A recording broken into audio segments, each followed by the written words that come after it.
Hey,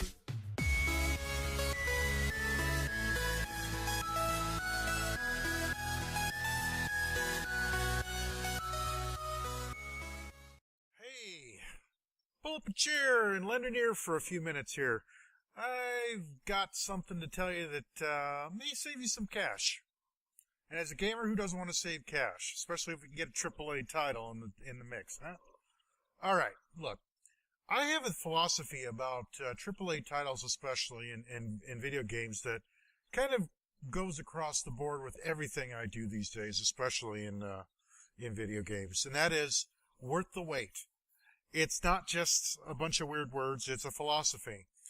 Worth the wait means having patience. Worth the wait means doing the thing I do best, which is fighting against hype and not doing anything to feed that hype. Look, I get it. What gamer hasn't been excited at least once by the announcement of a new AAA game? You know, it's tempting, especially if it's another installment in a much-loved series like, say, Call of Duty or Battlefield. All those glitzy 3 announcements, polished trailer videos, and those special goodies, you know.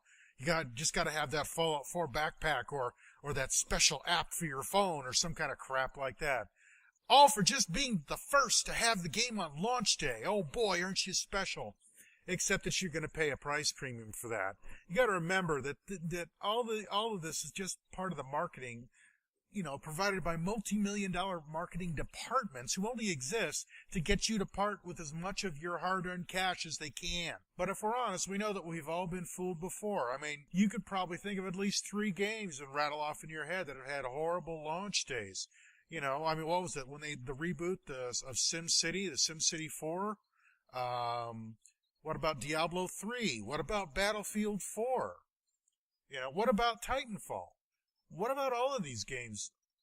Horrible pre-order prices, horrible launch experiences that some of them are only now recovering from. But if you know that there's promise there, if you know it's going to be a good game, you know there's interest, and the developers actually do something to fix the problems, a little patience, a little waiting could net you a really awesome game for just a little bit of money. Look, here's the reality. Gamers are getting older. All of us are getting a little older. The whole country is getting older.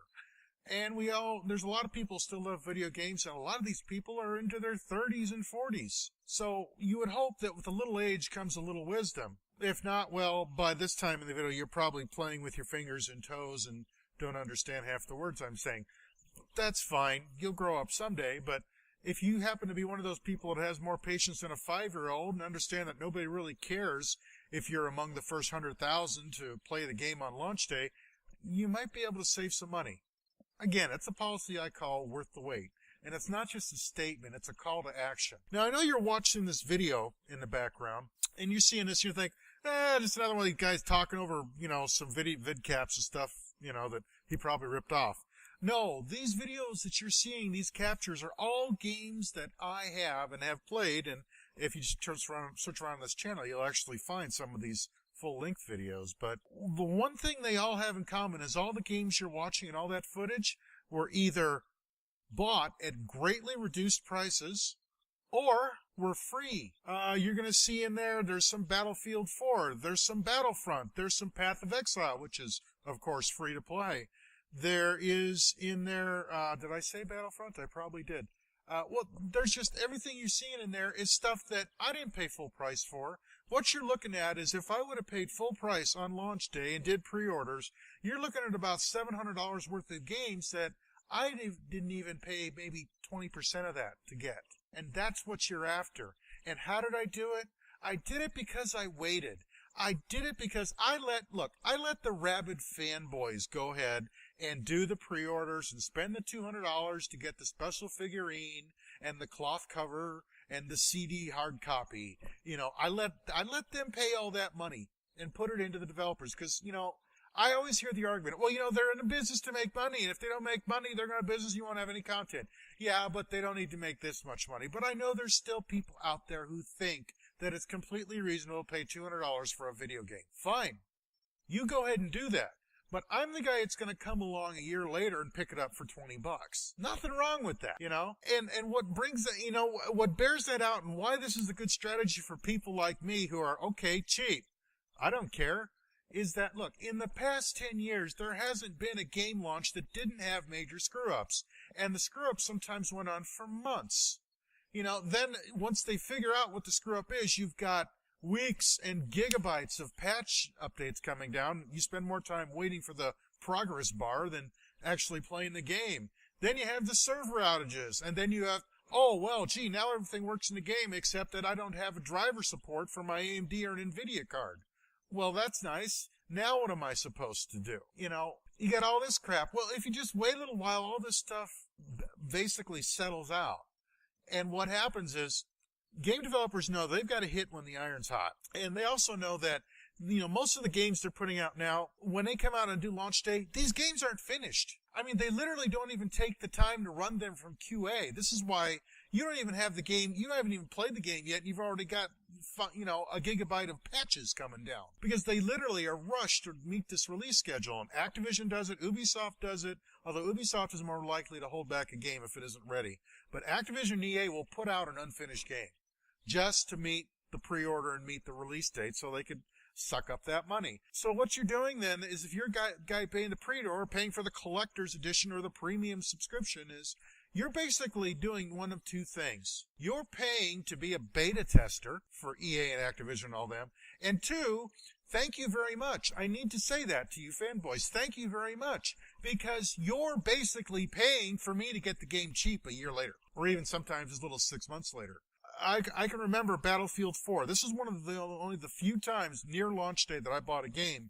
And the reason I bought it was that Battlefield 4, when it launched, was around $50-$60, which I thought was outrageous. I found it, the deluxe edition, on Amazon for $25 within a day of launch. Of course, and that price didn't get better for almost 2 years. So, of course, I picked up a copy for myself and a buddy of mine and had a good time with Battlefield 4. But still, I had to suffer with everybody else, the patches, the glitches, the blue screens, the lack of driver support, all this stuff.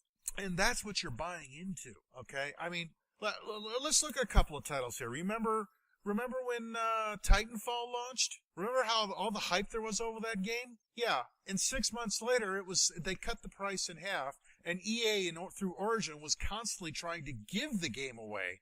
They were doing free weekends. You download the whole game and play it for free, and if you liked it, you paid for it.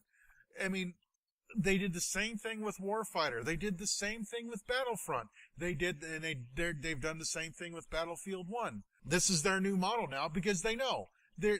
Maybe if they can get you hooked, you'll actually buy the game. Or Origin has this thing where you're basically doing a subscription service now. So you're basically renting a game to play, and it's yours as long as you pay the rent, because they're desperate for that revenue stream. And part of it is because of, well, some people, as they get older, are getting wise to the pre-order and all that madness, and launches have been good for new games, but not as good as they wanted them to be. They're not bringing in the money because people are starting to wise up.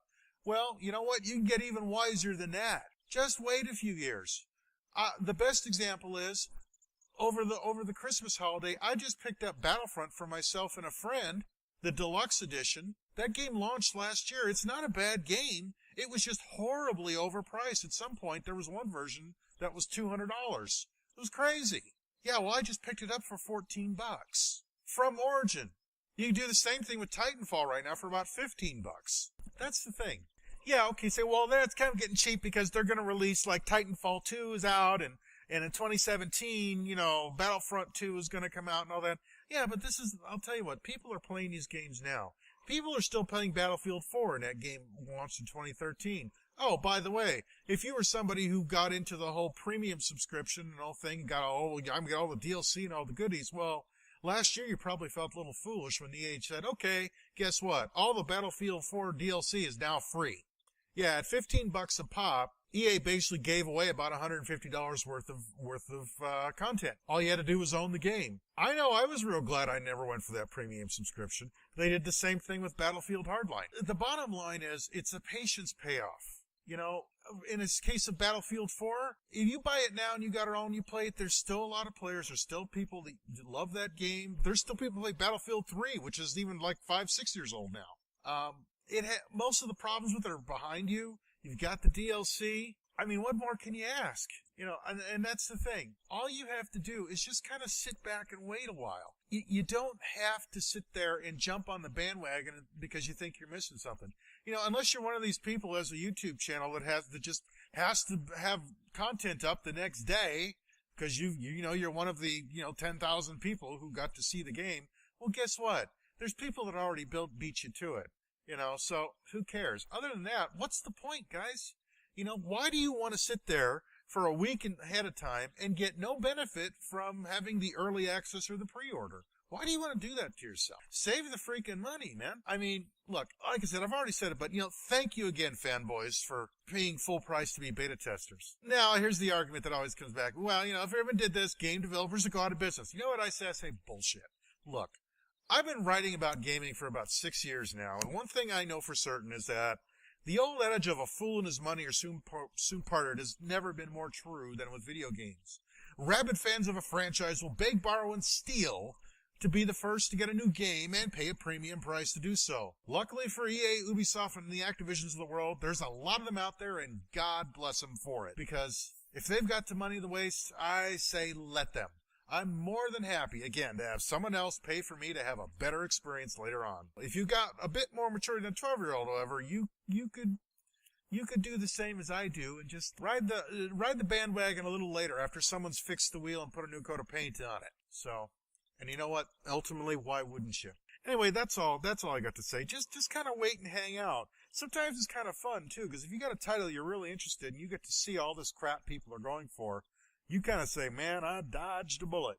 And, once everything settles out, the prices usually come down. I mean, Watch Dogs was some game I was real hot on when it came out in 2014.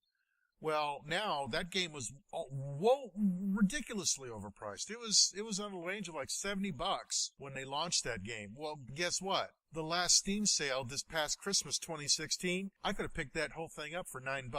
So there you go. That's the thing. You have to just be a little patient. There's no benefit to being the first. It's a false sense of urgency. Be a little smart and you save a lot of money and have a lot of fun. Besides, I'd rather buy a new video card or a new game controller than with that money I save than have to struggle with old garbage that may struggle with the game. Think of it that way. Anyway, that's all I got to say. I'm out. Thanks for stopping by and enjoy your day.